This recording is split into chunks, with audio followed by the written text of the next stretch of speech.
elections because it will take away the principal job of the PNP on its anti-drug legal drugs operations.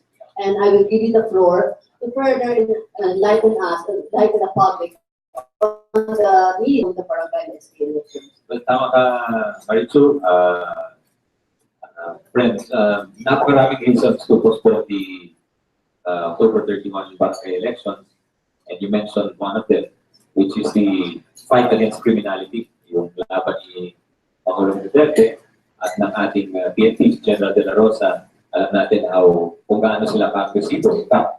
They've seized more shabu in the first 2 months of this new administration than in the first 6 months of 2016. Eh, nalaman natin na kapag election pala, nalaman po natin kapag election pala, the PNP, 90 to 95% na laman natin ito dun sa public hearing natin ng Philippine National Police are required to do duty, election duty. At yung duty is not only, di lamang limitado sa day of the elections, kundi it's around 46 to 47 days. Kasi may 30 days before the election, they're already asked to monitor, to guard precincts, ballots, and then even extending to 15 days after the election. Pag sinama mo yung election day, that's around 46 days taken away.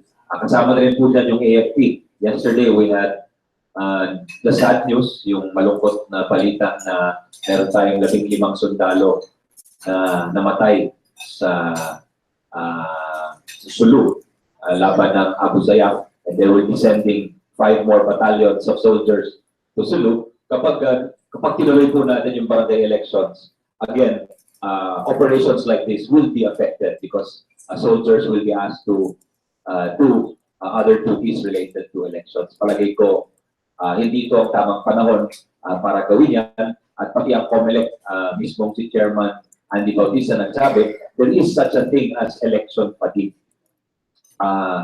Having 2 national elections in the same year is very, very tiring. And nakikita daw niyan, yung manifestation daw po niyan, yung registration ng mga new voters. Dito sa SK elections, they were predicting around 6 million new voters would register. Ang nag-register lang ay 3.08 million. So, about 50% of the expected registration of new voters. So, yan ang isang manifestation nung sinasabi ni Chairman Bautista na election fatigue. Kahit sinabi nila, they are prepared. In fact, nag-start sila na mag-imprenta ng balot. But sabi niya, really looking long-term, mas maganda na hindi isabay in the same year yung national and local elections for president, vice president, senators, mayors, governors. Huwag isabay dun sa national election for barangay and SK. Kaya ginawa natin, 1 year natin ipopostpone to October 2017. And one important point rin made during the hearings, or 2 important points. Number 1, yung election ban. So nagkaroon na tayong election ban, 90 days in May, and the period preceding that na hindi po rin gumawa ng proyekto ang gobyerno. So tigil sa paggawa ng kalsada, sa paggawa ng tulay, sa paggawa ng mga school buildings. Yan yung mangyayari muli pag nagkaroon tayo ng election dito. We will have an election ban, and we will have another maybe 50 to 60 days of no construction. So, kumbaga, sa isang bansa na naghahabol ng kanyang infrastructure targets, hoping target eventually, yung sabi ng World Cup, 5% ng GDP natin, kailangan mabigay natin sa infrastruktura. Otherwise, hindi lalaki yung ating ekonomiya, hindi natin mabibigyan ng trabaho ang ating mga kababayan, at hindi gaganda buhay ng pangkaraniwang Pilipino. So I think, pag sinama-sama mo ito, another reason is yung delicate power supply in Luzon. Kasi ang rule dyan, pag may election, lahat ng power, ang priority, yung mga presinto. So definitely, pag short ang supply mo, pag tinulang ka, magkakaroon ka ng brownout sa mga areas, pwedeng tumigil yung operasyon ng mga ilang pabrika o mahalagang mga serbisyo. So yun, taken together, all of these, I think, are very good reasons. Hindi ko pa nabanggit yung SK Reform Act. That's a new law passed by Congress. in response to the demands to reform the Sangguniang Kabataan, kakapatas lang nun, it was signed into law by President Aquino in January 2017. And there are many provisions, the implementing rules, 2016, sorry, the implementing rules were only passed this August. So meron dong, ang pangkaraniwang reklamo sa SK, yung corruption, at saka yung lack of provision, may basketball court daw ang pinapagawa, at pangatlo, yung nepotism. So ang ginawa dun sa SK reform, the last Congress, led by Senators Pam, Senator JV, Senator Bongbong, silang tatlo ang gumawa niyan. It's the first piece of legislation na may anti-dynasty provision. Bawal within 2 degrees of consanguinity or affinity. Meaning, 2 degrees, asawa mo, tatay mo, anak mo, kapatid mo, bawal tumakbo for the same local positions. So yun, at meron din important provision din to address the issue of corruption, yung training fund. Meaning, maraming tumatakbo ng SK na hindi nila alam yung tungkulin nila.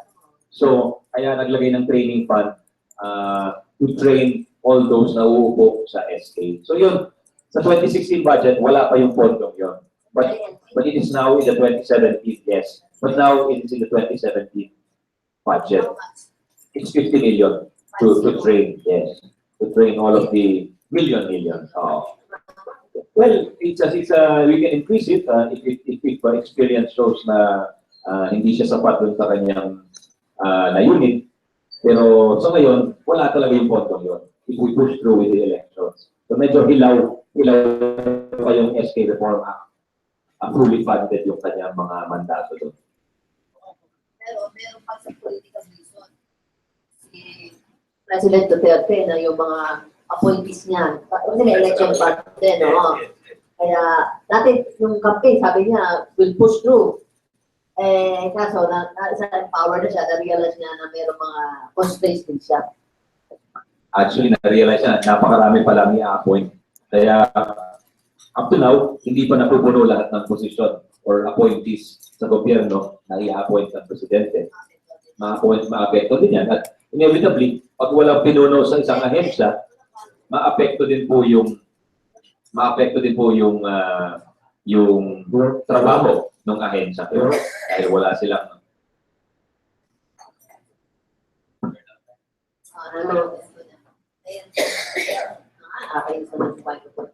anyway, sir, yung October 27, 2017 na, that's the Senate and House version, or you still have to go to the committee? We'll have to reconcile our versions. Ang gusto nila, ang nakalagay sa bill ngayon last Monday of October. So, it's a 2017, I think that's October 31. Sa kanila, 4th Monday. Maganda yata yung kanila. We might adapt their version. Yeah, we might amend our version to manual talaga itong election. So, paano yung budget na i-carry over na lang yun? Kasi nasa 2016 budget. Nasa treasury yun. So, malamang ang na-release dyan, a portion has been released for printing of ballots, I think 60 billion. But of the total 6.3 billion, or 5.9 billion, nandoon lahat sa DBM. So, hindi na i-release ko rin once na postpone. And they will just have it for next year's election. Anong sabi na yung government? Magagamit pa daw yung balota, sabi nila. Wala namang tapon, wala namang sayang. Concern also. Pero, pag-existing barangay, ano provision yun, sir? Wala na kasing SK because under the law passed postponing the SK elections noong 2013, tinapos na nila yung kanilang term at walang provision dun sa batas na mag-hold over sila. Bakante ang lahat ng posisyon starting from zero. Yung magiging holdover, meron tayong holdover provision for existing barangay officials. So may naman, ang palabot ko, yung mga kabataan, national yung police fraud na, bakit naman to, ano? Hindi naman, ano lang naman, naintindihan rin nila actually. Maraming In fact, one of the architects of the bill, si Vice Governor Dolores Mindoro, said, mas maganda na nga na i-postpone to 2017 because hindi pa availing. Isa siya sa mga gumawa, former SK also. Sabi niya, ideally, next year na talaga dapat yung election. So, hindi, although may official position ang NYC, I think yun ang position ng kanilang stakeholders. In fact, they were the only government agency or only resource person dun sa aming committee hearing na nagsalita in favor of not moving. Pero in favor sila of moving the barangay. Yung SK lang ang ayaw nila ipagpaliban. But actually, pag pinagsama mo, hindi maganda na ihiwalay naman yung barangay at SK dahil napakalaki ng gastos. Pero sir,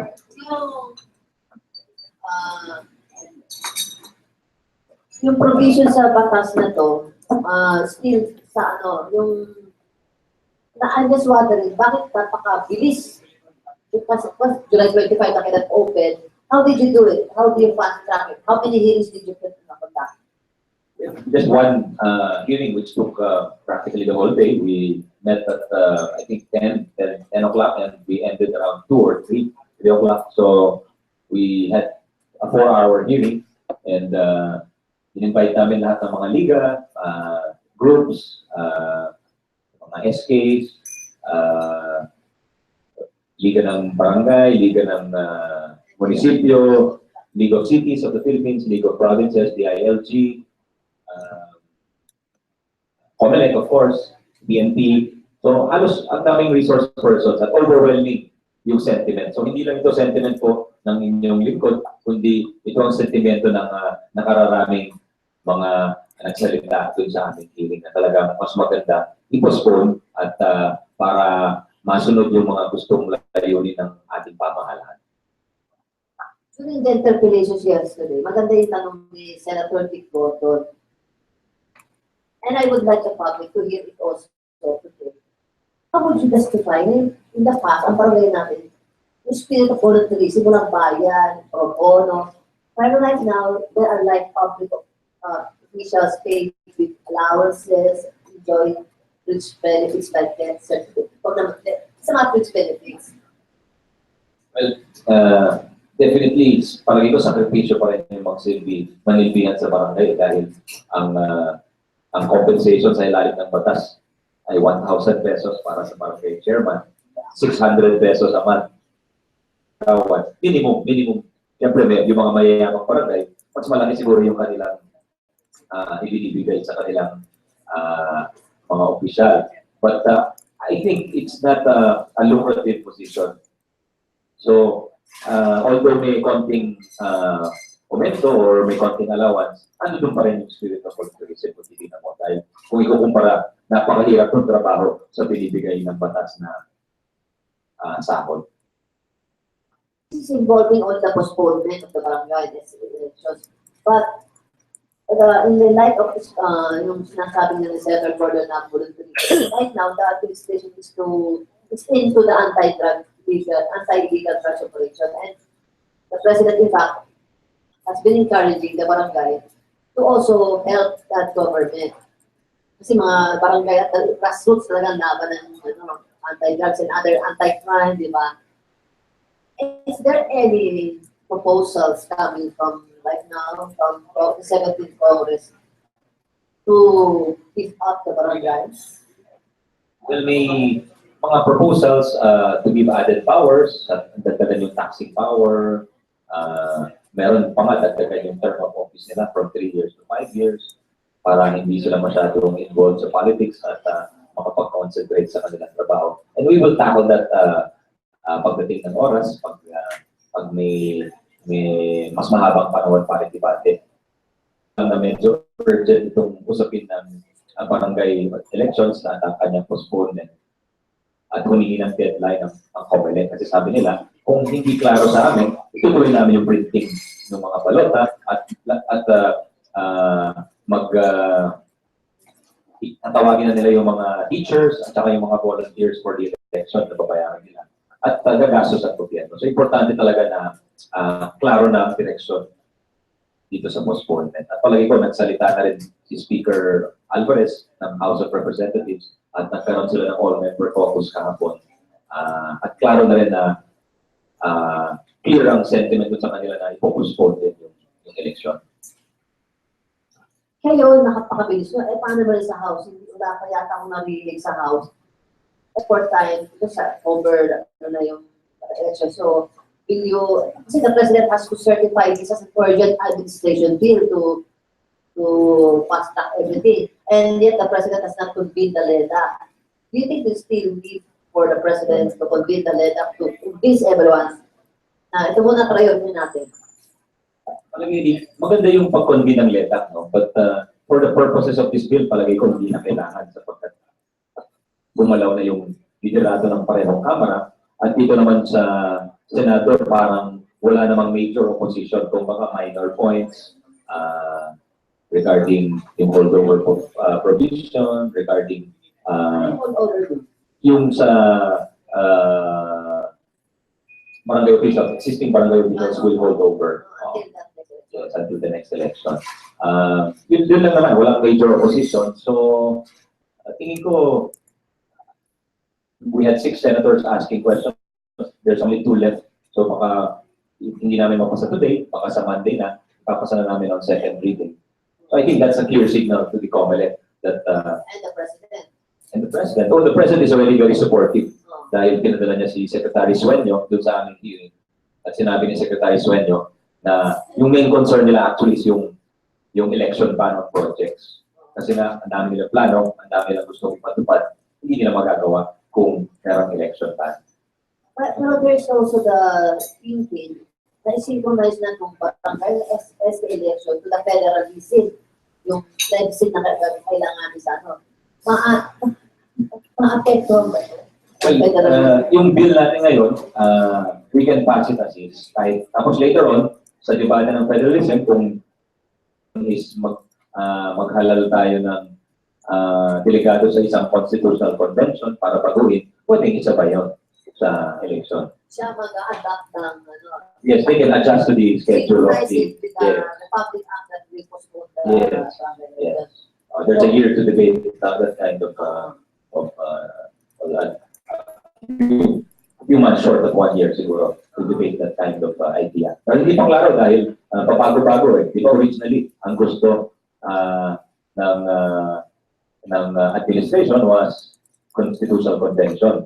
Nung nalaman nila yung gastos, parang 8 billion, bago ang isip, sabi nila, on-has na lang. So, hindi pa klaro yung debate. Ano saan mo nga pala doon sa charter change?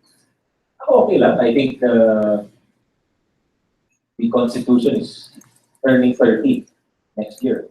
So, ayun, ang gusto ko mas gradual yung pag-amend ng isang Constitution. Tulad ng ginagawa sa US, may First Amendment, may Second Amendment, para kumbaga nag-evolve siya at nakikita talaga natin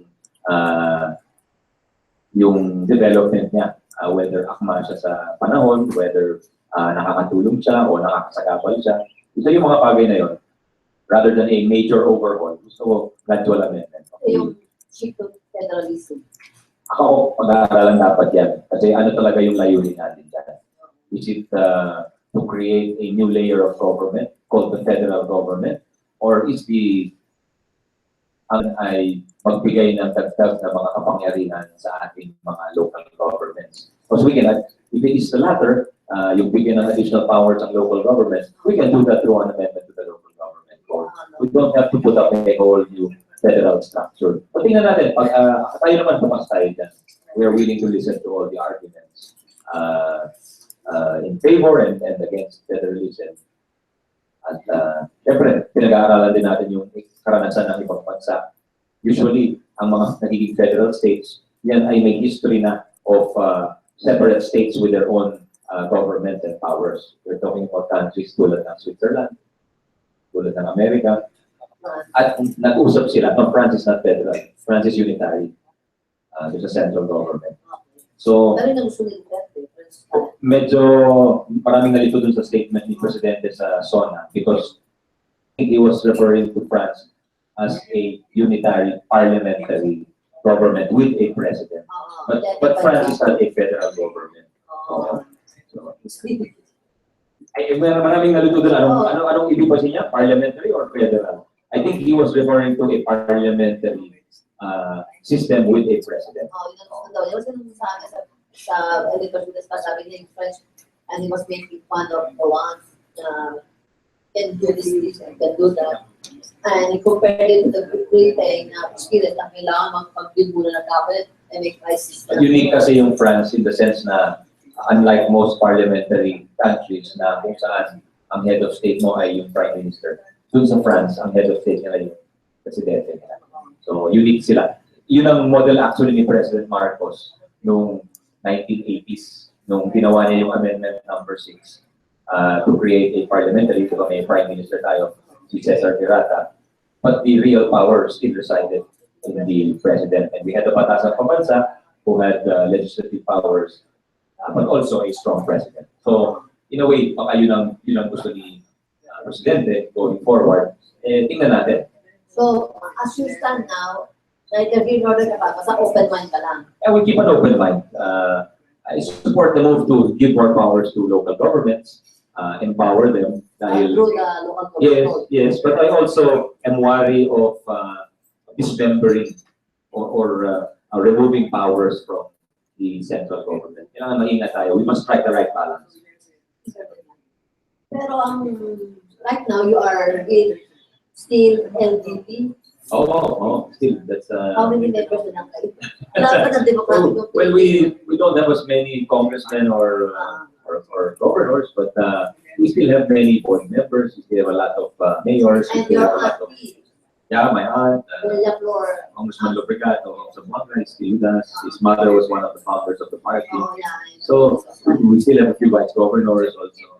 So it's but you are now in coalition with PBB Laban. well, yes, we're supportive of the president. Never get a super majority. Yes, in the Senate, we have a majority of around 21. Tapos sa House, I think they have a majority of about 190 at least. Or more, no, it's more because the minority is only about 20. So siguro mga 150 na rin sila sa majority sa House. Pero one of the, although challenges, but it will be a misfortune for you to carry out the tax reform package ng administration right now. Because, taxes are very unpopular. And they are being made to carry the ball of the tax fiscal reform program of the administrator. And considering 2019, you are up for re-election, how do you intend to play that role? Well, hindi pa naman clear yung actual direction ng tax reforms. Meron silang suggested packages which are very ambitious with the goal of trying to raise, I think, 600 billion from taxes. But also lowering yung pinag-usapan natin dati doon, people still remember yung pagbabago ng personal at corporate income taxes. 30% income tax bracket na most popular yun, di ba? Yeah. Pero they go even further actually. Yung corporate nila, pinapababa pa nila ng 25% from 30%. That will make you the most popular senator. Pero meron isang... Hindi, yung kailangan nila ng pantapal dun. So, they are proposing... You have to recoup the Department of Finance is studying raising the excise tax on oil from current 4 pesos to 10 pesos. Malaki yun. It's an increase of 250%. And sabi namin, that's a bit drastic increase. Dapat siguro pakonti-konti lang. At pinag-aaralan nila yung paglagay ng buwis diesel, which currently is not Zero. Yeah. So they're proposing going from 0 to 6 pesos. Tapos meron din silang proposed tax on soft drinks and sweetened drinks, sugary drinks. Sama din naman milk and powder and everything. Hindi lang yung soft. Depende how you would define it, but I think sa kanila, it's a wide definition. So kasama pati yung mga powder drinks na. They are already up in arms as we speak. That's 10 pesos per liter, which is also quite a hefty tax. So anyway, dadaan naman ito. Alam mo, any tax proposal by any administration goes through. Dumadaan din yan sa mga debate at sa iba't ibang klaseng kompromiso sa Kongreso. So dadaan pa yan sa lower house because Sila nag-eminate yan. yeah, all tax measures must originate from the House of Representatives. So we will just look at how they play out, and of course we'll have hearings. We'll make sure we listen to all of the players dahil ang nakasalalay dito ay hindi lang siguro yung pondo ng gobyerno, nakasalalay din dito yung mga trabaho ng mga empleyado dito sa mga iba't ibang industriya nito na maapektuhan. So we must consider all of these factors. Sa Ways and Means Committee, yung tax bracket, yung business, ano na status ko, sir? Well, it's All for good din, di ba? yes, we still have bills doing that excuse me. Meron pa tayong mga panukala na tinutulak dyan at porsigido pa rin tayo dyan dahil feeling natin napapanahon na talaga at overdue na yung pag-aamyenda ng 20-year tax code. But again, ano yung limitation na hindi namin maipapasdahan kung bill sa Kamara. We cannot, unlike a regular bill na tipong itong, I'll give you an example, yung ating postponement ng SK elections, nauna tayo sa House, di ba? Oh, yeah. Nilabas na natin yung committee report. Under the Constitution, we cannot do that for a revenue or tax measure. Because there is a special rule which applies, I think Section 27 of Article 6 of the Constitution, which says that all revenue and budgetary measures, all local bills, meaning bills giving citizenship, yung bills renaming streets, all of these kinds of bills must originate from the House of Representatives. We can start debates in the committee, but we cannot issue the committee report and sponsor it for plenary debate without the House version being passed. Pero nauna kayo sa Senate dun sa postponement. Yes, because that the general rule is each house will proceed independently of each other. The exception being revenue measures, budgetary measures, local bills, which must originate Local from the bill, House. national bill nga pala parang okay. Kaya parang malito ako national nga pala yun. Yeah, yung mga local bills, those are bills like renaming Remedios Circle to Maricho Villanueva. Yung nakikita nga namin, wala din. That is an example of a local bill. The Senate could not pass that independently without the House. Pero passing. I mean, kung po kayo nag-iisip ng hearing, public hearing dun sa bracket, ng tax bracket. Yes, we will have hearings on that. Nag-offer ka na ng pinagagawa. Yes, yes. Okay, klaro yun. Wala doon yung pagtaas ng mga nasa dito. Gusto ko lang klaro yun. Ang biro nga, baka ma-rank tayo. Anyways, si Senator, kaya medyo nakulitan sa traffic. Ano nga pala stand mo sa emergency power sa traffic? Now you're stuck again in traffic. I'm supportive of the general idea of giving the President emergency powers to shorten any periods for bidding, to kasi mahaba talaga yun to shorten the feasibility studies, all of these things which took so long in previous years, sana ma-fast track na. Of course, with the appropriate safeguards na hindi malulugi ang gobyerno.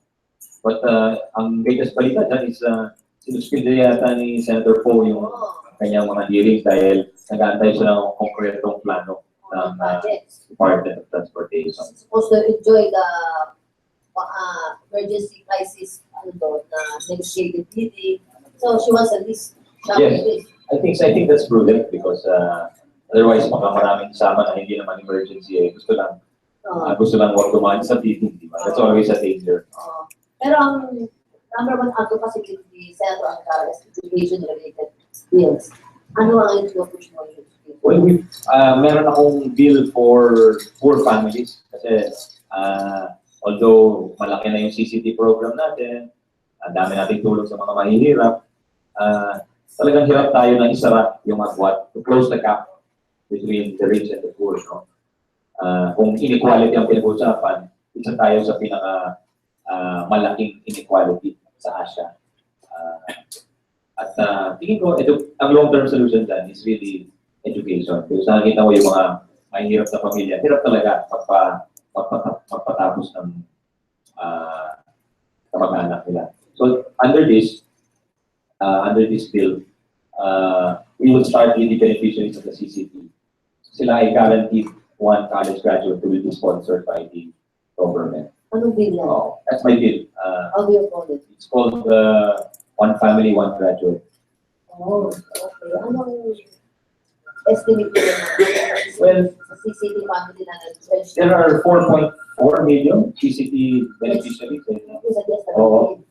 So, if you have one graduate per family, assuming mo na, no? Most likely hindi ito, pero most likely mas less ang mag-a-avail niya dahil hindi naman sabay-sabay nakapalit yung mga anak niya, di ba? So, assuming mo lang na you'll have 4 million college applicants. 4 million sa ang average tuition ng isang state university or college is 10,000. So, multiply mo lang 4 million by 10,000. That will be the cost. That's a new bill. It's a new bill. Yes. Anong ginagawa dito sa problems at evidence from the K-12? Kasi marami ngayon kasi Yes. Well, ang maraming problema sa K-12, yung teachers, that's why I think sa yung gobyerno ngayon, dahil maraming na-display sa mga guro, so they will be hired 53,000 ata ang i-hire ng government for 2017. Yes. Lumalabas sa mga budget natin. At saka yung budget ng DepEd and the state universities and colleges na increased by 30%. So, and most of that will go to infrastructure and personal services. So, classrooms, etc. Yung oversight pa, kasama ba sa oversight committee? Well, all committees naman in the Senate have oversight powers. So, I'm a member of the Education Committee. So, we will oversee itong implementation ng 2017 budget at itong implementation. Marami talaga. Dahil, yes, kasi bagong programa, very ambitious program. At first time, kahit mga guro, kahit mga principal, hindi pa sila 100% sure ano yung kanilang... Maraming secondary schools na hindi na-implement pa rin. Yes, totoo yan. Dahil wala yung finance code doon. That's right.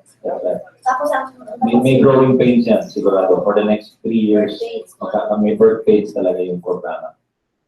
Ako yung presidente na to offer scholarship doon sa mga families na orphaned by the soldiers and policemen.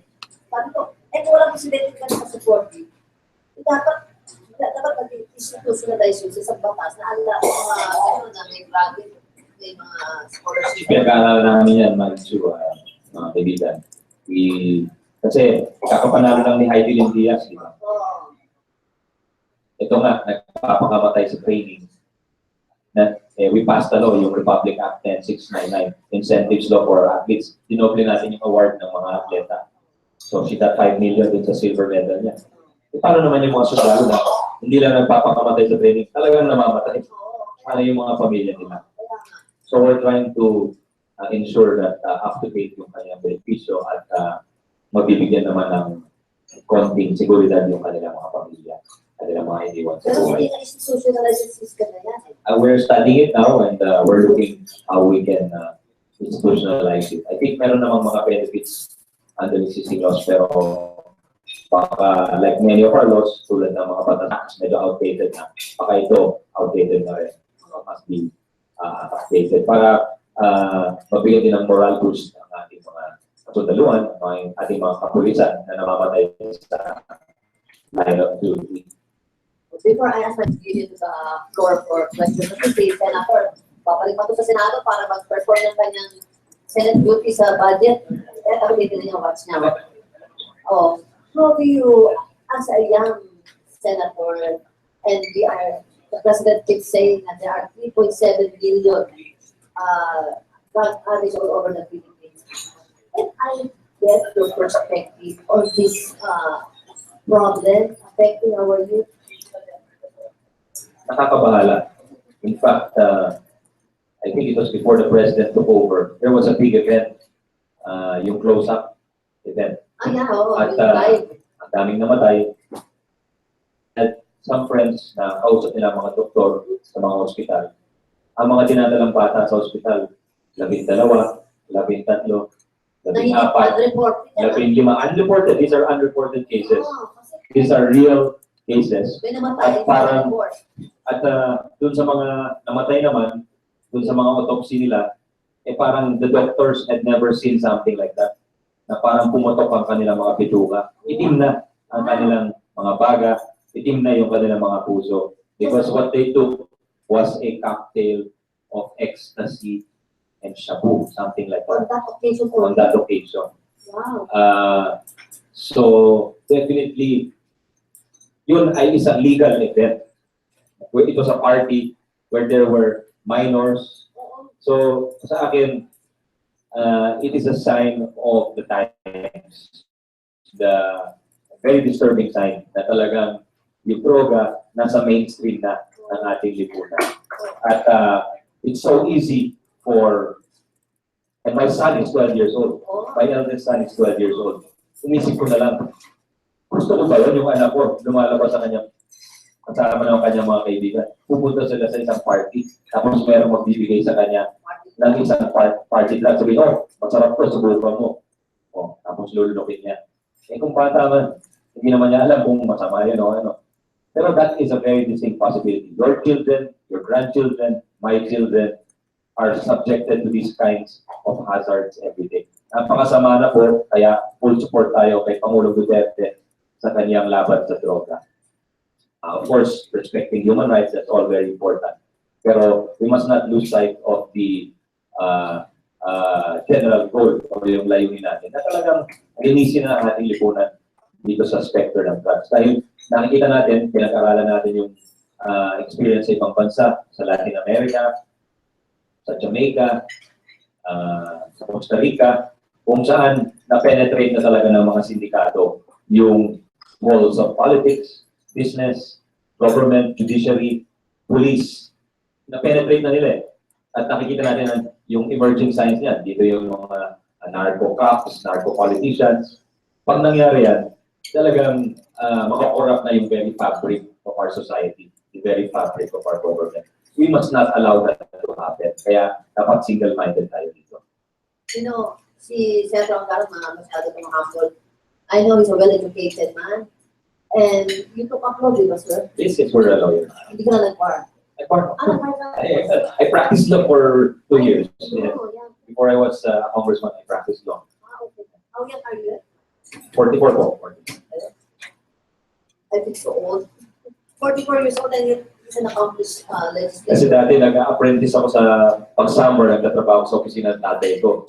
Doon ko nakilala si Mali. So, lagi sa sinusot nyo. sa old Senate, sa lumang Senado pa yun, yung National Museum. Lahat niya, nag-apply all the way to watch you play tennis. Diba? So, ang favorite sport is tennis. Dati niya number 1. Ngayon, yung anak ko na pinapanood niya. Yung panganay ko. Okay. Pinasok natin sa sports para hindi rin mapasok sa droga. That's why we're very, I was the former chairman of the Senate Committee on Sports. Now it's Manny Pacquiao. But strong tayo dun sa paglalagay ng sports facilities sa grassroots. Dahil yun ang panlaban mo sa masa eh. Laban sa droga. Diba? Ang favorite niya ngayon is playing basketball for the Senate. The defenders. Ay bago siyang recruit, si Joel Villanueva and Senator Pacquiao disqualified siya. Senator Pacquiao dahil parang nasa kontrata daw nila na they cannot play in other leagues. Pero ito naman, yung nilalaro ng Senate Defenders is a charity league. Composed of 13 government agencies. Kayo champion, di ba? Hindi. Ano kayo? Kasi AFP yung champion. Ang lalaki naman nila kasi, no? Malaki at saka araw-araw nag-ensayo. But not to make excuses, competitive naman yung Senate. Ikaw yata playing coach, di ba? Hindi. Captain lang, captain. Ang playing coach namin si Manny sana. Biniro ko nga sa Twitter na coach sila ni Joel, si Sandy, saka si Pacquiao. Because same height kid. At kami maliliit. Mga forward. Kwartsak. As guard, may point guard. The floor is now open to your questions. Just please state, identify yourself. Arika, ikaw na mag-start. Sige, kasi pali. Ito pagtanong lang to. Hindi ko gusto tanong to eh. I do not, sa Senate ito, tungkol sa barangay, wala ko ba kayo planong i-abolish na talaga yan sa barangay? When you compare it to yung developed country, wala namang ganyan. At saka napakamahal ng bureaucratic setup yan. It's eating to too much of our budget. Ang sabihin niyo, sir, patanong lang to, sir, hindi ako. Yes, yes. May mga suggestions na ganyan. Pero hindi ganun kadali, di ba? Naging bahagi na ng pinanggalingan natin yan. Part history already. The barrio, we have the barrio chief. Of course, then, yung mga barrio captains, I think appointed natin, pre-martial law. So, naging medyo malaki yung ating barangay bureaucracy. Bukod dun sa barangay council, merong treasurer, secretary, merong mga tanod, merong... So, may lupon pa. But I think may institution naman yan, like the lupong tagapamayapa. This is part of the barangay setup, di ba? It prevents the clogging of our court dockets. Di ba? Kung lahat ng kaso na pumunta sa lupon, wala na yung lupon, ikadala straight sa korte yun. Isang katutak na bagsak ng kaso sa korte yan. Mauubos ang oras ng korte. So that's one benefit. Sa akin, siguro dapat part of the training of barangay officials and SK officials is sila ay isang bahagi ng sistema. At kailangan makita nila yung kanilang role dun sa sistema na yun. Their job is not to delay things. Kasi hindi nagreklamo yung mga negosyo, hirap kumuha ng barangay permit. So, yung mga ganong klaseng minor deficiencies sa sistema dapat ma-impress sa mga barangay bilang. Sana, at tayo rin, bilang botante, ang dapat i-voto natin dyan, yung mga progresibong individual. Ang layunin pagandahin ang bansa kung hindi payamanin ang sarili o kaya solohin ang benepisyo ng isang lugar. Follow-up lang po. If we do away with election, may isang influential candidate na nagsabi na i-appoint na lang ng local. Kunwari, mayor, mag-appoint siya, voter solution. So wala nang expensive elections. At saka politicize naman talaga yan eh. Yan yung barangay. Whether we like it or not. Ano sa tingin niyo naman? At pag-aralan natin yung proposals, no? Sa ngayon ay wala pa yatang bill sa Senate yan. I think these proposals are still being made in media. So siguro, tinatapon na lang muna doon para magkaroon ng debate. So parang trial balloon, kumbaga. Pero once nagka-bill dyan, pwede natin i-debate yan ng seryoso sa loob ng Senado. Senator, good morning. Morning, Narco, Business Express. Bukas simula na po ng conference sa mga Philippine sports bodies. Today, dan po yan sa Century Park Hotel. What do you think ails the Philippine sports? Is this budget? Is this sports science explained by William Ramirez? So anong masasabi niyo po? Well, I think resources plays a big role. Kung ikumpara tayo sa Singapore, even Thailand, China definitely, out-budgeted tayo. Pagdating sa facilities, mas maganda talaga ang facilities nila. That's why maybe Singapore was able to produce a gold medalist ahead of us. Yung swimmer na tumalo kay Michael Phelps, no? Despite being such a small country. Pero yung swimmer na yun, nag-aaral din sa America with the best coaches. So yung nabanggit yung sports science, agree din ako dyan. Pero yaya niya, Pinay. Pero si tayo na may court tayo. Dapat nila. We should change the law to amend the law to include if your yaya is Pinay, you can be naturalized.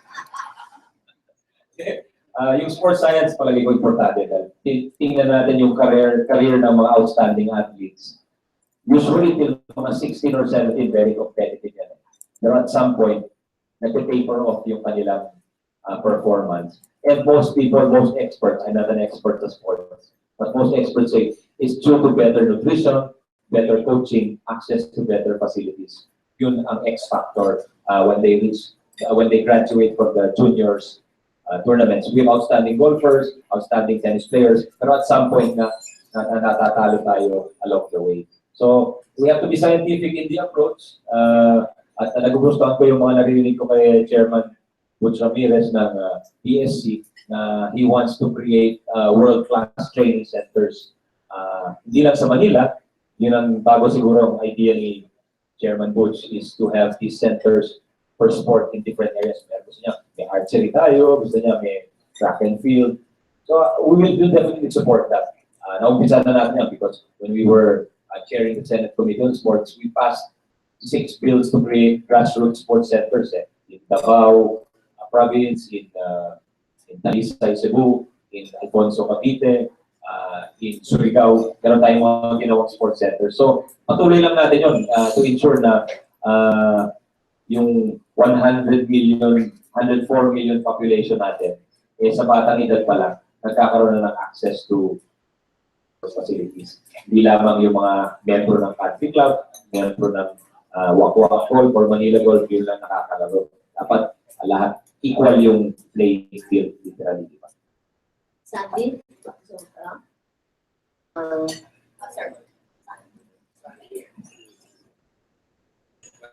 Sir. Senator, what is your position on the growth of population of this country? Obviously, the population starts shrinking resources in this country, and perhaps a specific policy should be taken on how to balance the growth of population and limitation of economic resources. But kaya natin pinasa yung RH law, yung responsible parenthood and reproductive health law, which is really to provide education regarding the ideal birth spacing, the ideal size for families, at yung consequences of engaging in sexual intercourse, no? Dahil survey show, marami talaga sa probinsya, hindi natuturuan ng kanilang pamilya. That's why we passed that law. So I think implement lang natin yung batas na yun, at there is a study which says that once you reach a certain level of income, I think it's $3,000 per capita income, your population rate really decreases. Meaning pag yumayaman ang isang lipunan, they tend to have less children. So the Philippines is already at $2,000. So maybe at some point in the next 10 or 20 years, we will reach that point. We'll have a natural tapering of births. So, but at the moment, your population is treated as a danger and an opportunity. Danger because pag hindi mo binigyan ng edukasyon yan, hindi mo binigyan, if you do not produce enough jobs in your country, then you have a disgruntled population who you have to support. And the toll on welfare and social services of the government, you will feel the burden. But if you have an empowered population who is capable of adding value, of adding wealth, of adding intellectual capital to the country, then you increase the pie. So sabi nga ng mga eksperto, mga ekonomista, it's a demographic window that we have to take advantage of.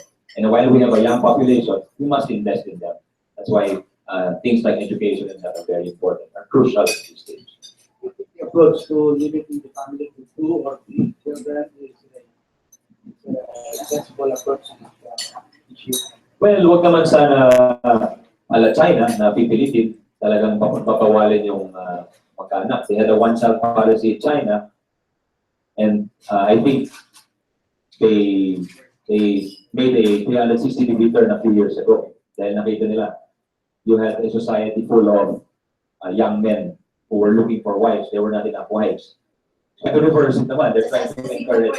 So, kumbaga, let's not too much. Better to provide incentives, but let's not be too draconian siguro in our, let's still allow people to choose the size of their families, but let's educate them as to the costs and benefits of a large or a small family. Nakita ko si William de Pasupil dan William. Tanong ka? O, what are you? Nung inuman na kinakain. Ika, may tatanong ka lang, sir. Right now, merong controversy that will upset of the Senate. Kasi there is the issue of you are considered neophyte and you're no longer neophyte senator. But as a institution, the Senate is now facing a challenge because one of your colleagues, siya ang neophyte ngayon, the Senator Delay Lagdima, is under fire, no less from the President of the Republic. And now there are efforts reportedly among the administration allies to entertain the ethics committee against her. ano ang stand mo on that, sir? I don't want it to be smart, pero ano, as a lawyer, fellow lawyer, yung mga allegations coming no less from the president, and in fact, the president say, resign ka na. Hindi naman bago yan, di ba? We've always had senators standing up to presidents, di ba? Presidents, let the law take its course, di ba? That's why the law is there to govern all of these disputes. So, there's evidence they're presenting, di ba? But ever since the time of Ninoy Aquino standing up to President Marcos, di ba? It's not new. It's not new, di ba? Pero you have to deal it. We have to deal with it, but we have to still observe legal processes. I think that's the important thing. Must observe due process. There must be no witch hunts. And must be mutual respect. I think medyo nawala na yung mutual respect between certain individuals. Sa ethics committee, that are you a member of the ethics committee? I'm thankful I'm not a member. Anyway, if there's no other question from the floor, I will release our good senator, my kumpare, for the last minute rescue of my Kapihan today, and he's going back to the Senate to on his job. Thank you very much, sir. Thank you very much. Wala na kayo tanong, kasi tatakbo na siya. Thank you. Thank you very much. Magandang umaga po. Thank you.